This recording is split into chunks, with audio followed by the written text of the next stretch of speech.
patch you up. You're good, you're good. I got you. I'm good. Go! They tagged me!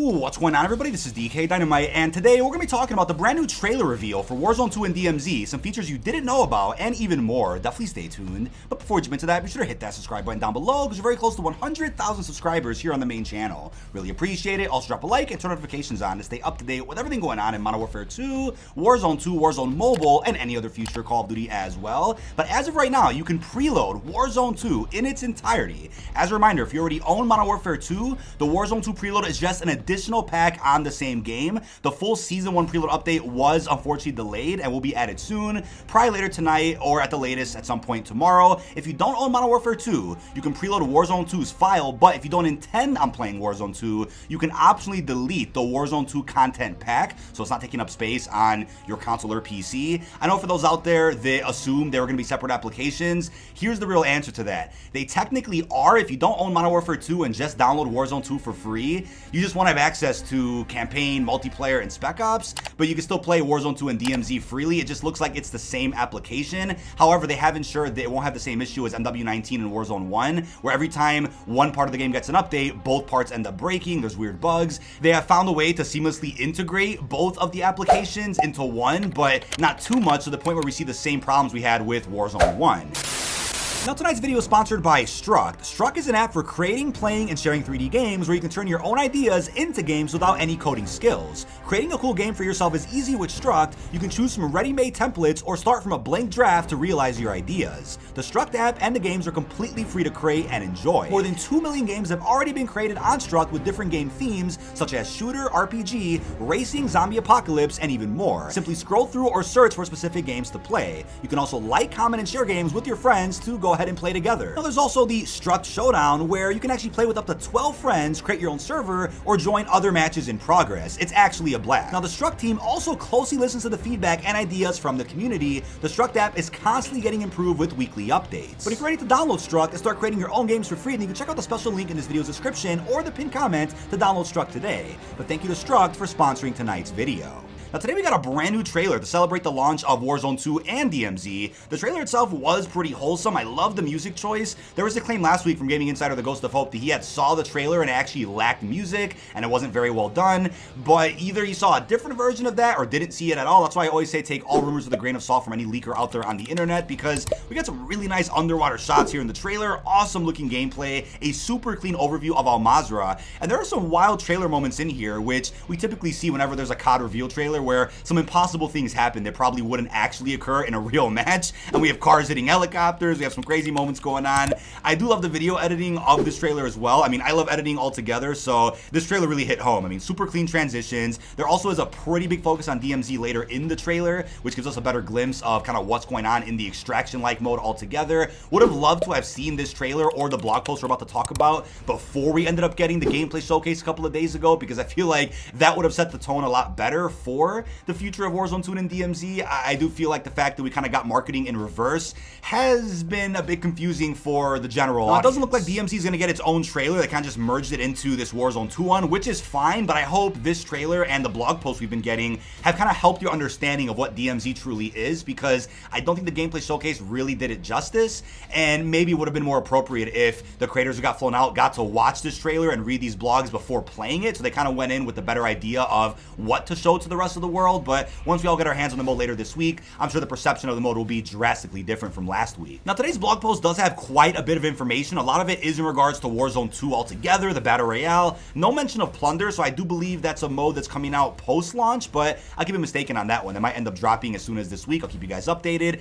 A lot of the Warzone 2 info is information that you guys probably already knew, or information that I've covered countless times here on the channel, so let's focus on the DMZ material, because there's quite a bit of it here that you guys probably glanced over or don't really understand that much. Now, it's also kind of a follow-up to my last video I just posted regarding DMZ, since we did get another DMZ blog a few days ago, which kind of recapped everything that was shown during the gameplay showcase a few days ago, and even talked about things that we didn't get to see footage of. So here's a bit of a follow-up to that. So as it says, the ultimate risk for ultimate rewards. Whether you infiltrate alone or squad up, there are no guarantees of keeping what you earned. Play your way to survive and build up a stocked arsenal with the ultra rare weapons crate as the ultimate prize. Choose your faction. The Legion, White Lotus, and Black Most need operators. Take on their missions to learn more about DMZ, stock up on items, and advance the intricate story of the volatile power struggle. Explore Al Mazrah, contracts, world events, and more away in this open world. The only hazards stopping you are enemy operators, AI combatants, sandstorms, radiation, and the threat of being left behind when all exfil opportunities are gone. Explore, loot, and extract, and play for keeps in the DMZ. Now here's the best possible description of what DMZ really is, and an even better description than what we got in the recent DMZ blog a few days ago.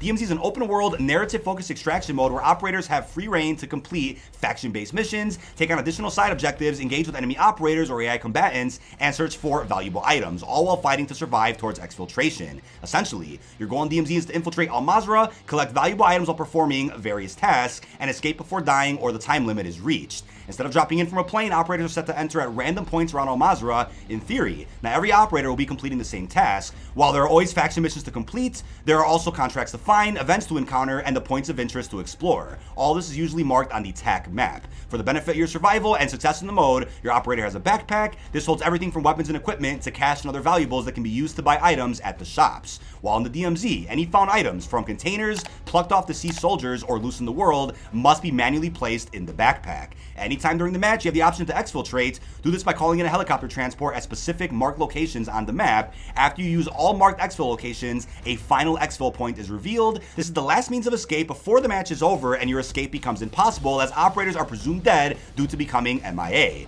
DMZ is a single life game mode in which dying results in the loss of all non-permanent items in your backpack. Squad mates can perform revives to save your life, but ultimately in every match you have the inherent risk of forever losing items earned in the mode. So now we have our factions reveal. Yes, Black Ops 4 fans are probably laughing at this right now. Your main objective in DMZ, as well as the means to learn more about this new experience, is to complete missions given to you by 3 factions. These missions are selected prior to each match and can be completed at your own pace. Embroiled in a constant power struggle, these factions are constantly recruiting operators to complete some of the most dangerous missions to offer in Warzone 2. They are as follows. We have Legion, a private military contractor with conflicting reports about its ties to greater Western powers. The Legion is the first faction an operator can accept jobs from, as they are desperate to gain a foothold in the global conflict. Soldiers who join the Legion are said to no longer exist on paper, and those who contract them are afforded plausible deniability to order any missions that would otherwise be considered acts of war. Just like you, the Legion is curious about what the DMZ holds, what can be gained and extracted from this new battleground, and who exactly are the threats they want to maintain control of in Al Mazrah.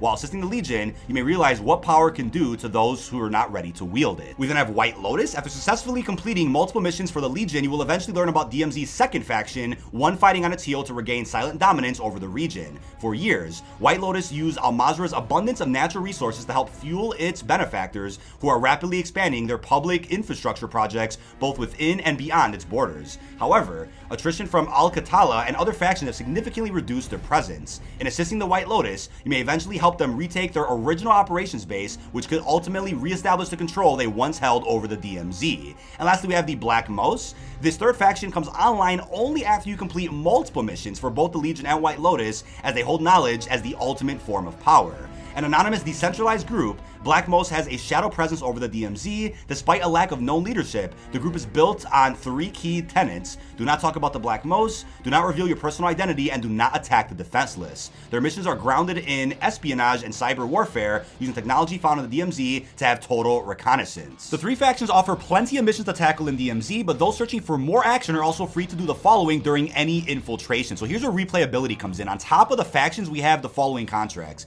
Just like in BR, DMZ contains quick completion objectives that can be accepted in match for cash and other rewards. While these contracts share the same icons as their Battle Royale counterparts, their objectives are different. We first up have the Secure Intel. Find intel on hard drives, then go to the nearest radio tower to upload its data. Alternatively, it may task you to collect uranium rods found within Geiger Counter. We have Elimination, just like what we saw in Outbreak from Cold War. Assassinate an AI target guarded by multiple combatants, or at least confirm their death. We then have the hostage. Rescue a hostage within a locked building, then carry them to the nearest helicopter exfil location. Cargo delivery. Depending on the specific contract, find a vehicle or boat with precious cargo for a drop-off at a marked location. Feel free to keep the vehicle after the drop-off as well. We then have hunt. So that's a skull icon. Hunt an enemy operator team marked as high-value targets due to their activity within the DMZ match. So this is where the PvPvE element comes in, being able to face off against other real people in the environment while you're dealing with AI as well. I love the fact that these contracts also have specific icons that they mention here in the blog. So we have the crosshair, the handcuffs, the briefcase, and lastly, destroy supplies, a bomb icon. Locate and destroy 2 supply sites with planted bombs, kind of like S&D or demolition a bit here in Al Mazrah. Now we also have other world activities you probably didn't know about from the gameplay showcase a few days ago. It says other icons on DMZ's TAC map do indicate additional side objectives. First off, safes. These contain tons of cash but take time to crack open. The drill you need to use to open a safe attracts AI combatants and is loud enough to draw the attention of other operators as well. We have SAM sites. These anti-air turrets can shoot down planes carrying precious cargo, activate them to potentially send a supply box containing valuable items crashing down. UAV towers. Find these around Al Mazrah to receive intel on AI combatant and operator locations via the mini-map. We also have hidden caches, obviously not marked on the map. Learn where these are likely to be found for consistent valuable item drops. We have Strongholds. These also exist in Battle Royale. Skip down to the Strongholds overview for more details. I'll get that in a second. Occasionally, parts of Al Mazrah may be under the effects of 2 conditions. We have sandstorms. As Desert City, these conditions can pick up anywhere, anytime, reducing visibility and damaging operators over time as well. If one hits, evacuate the area ASAP. And we then have radiation. Not much is known about its origins, but this deadly condition can poison operators.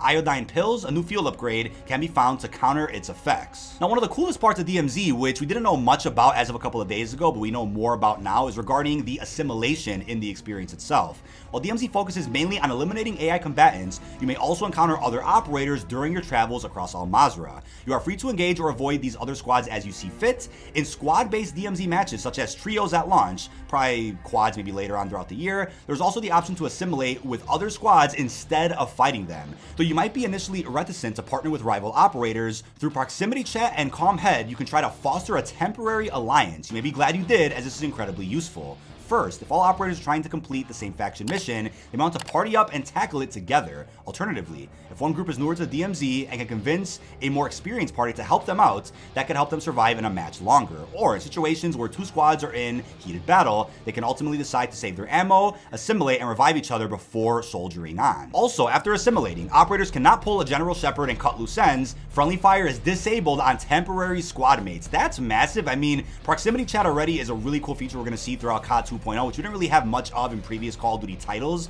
So the fact that's heavily integrated, especially in DMZ, has me really excited for what the PvPvE element is going to have to offer this year. And I also feel like that's going to encourage people not to use Discord all that much when hopping into DMZ. If you have no intentions of assimilating, then sure, be with your friends through a party chat on PSN or Discord, but proximity chat's going to go a really long way in terms of how the gameplay is going to work. Weapons, contraband, and blueprints. So found across DMZ, contraband weapons are the primary means of defense and are the main items permanently lost in the DMZ upon death. Any weapon found within DMZ is considered a contraband weapon. This includes weapons found on operators or combatants or loose in the world or within containers. Contraband weapons can contain anything from 0 to 5 attachments and may not be the most effective version of that weapon possible. For more potent armaments, consider obtaining weapon blueprints. So for weapon blueprints, other than contraband, you may also have access to weapon blueprints in DMZ. Weapon blueprints have a unique property. They are not permanently lost upon death. Instead, dying in DMZ with a weapon blueprint on your person makes the blueprint inaccessible for a period of time, usually a few hours. We also have functional weapons in DMZ.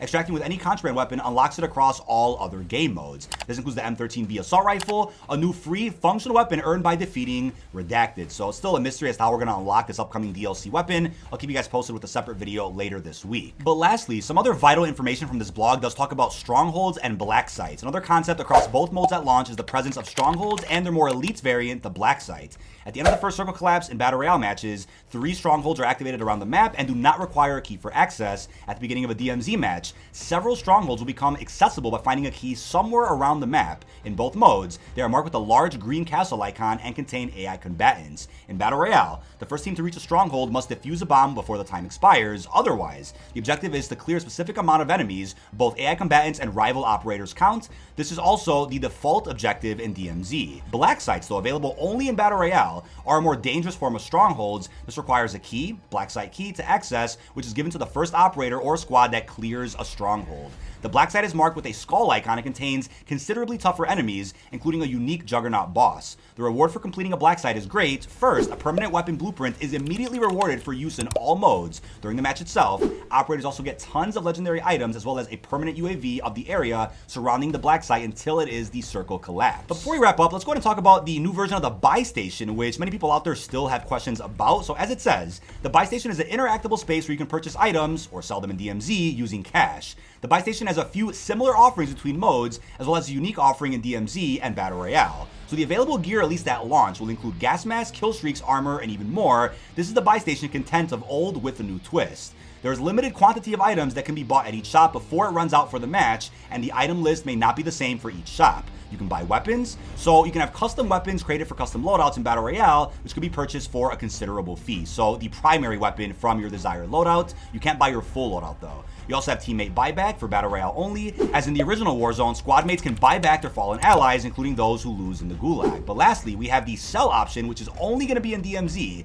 From valuables like hard drives and gold bars to weapons and equipment, the shops will happily give out cash for anything in your backpack. There's also one new feature that I didn't see anybody but maybe one streamer show the other day during the gameplay reveal, and that is interrogation. So when you down an enemy, you have the option to take a phone out of their pocket to reveal their teammate's location. So as it says, by interacting with a downed enemy player, you will learn the locations of their allies via red dot pings on the minimap, as well as outlines in the environment like a snapshot grenade for a short period of time. You'll also see the locations of any placed equipment that they have. This effect also dissipates once the interrogate dies or is revived. Of course, this tactic should only be done if the enemy squad is nowhere to be found after one of their allies is downed. The person being interrogated can also call for help, which marks the interrogator on the map itself. But that is about it. This has been dkdynamite. Leave our thoughts down below in the comment section. What are your thoughts on our brand new gameplay reveal via the trailer and even the massive blog post we got today for Battle Royale and DMZ? And also, what are your thoughts on all the new features that we discussed? Really hope you've enjoyed, and peace out, everybody.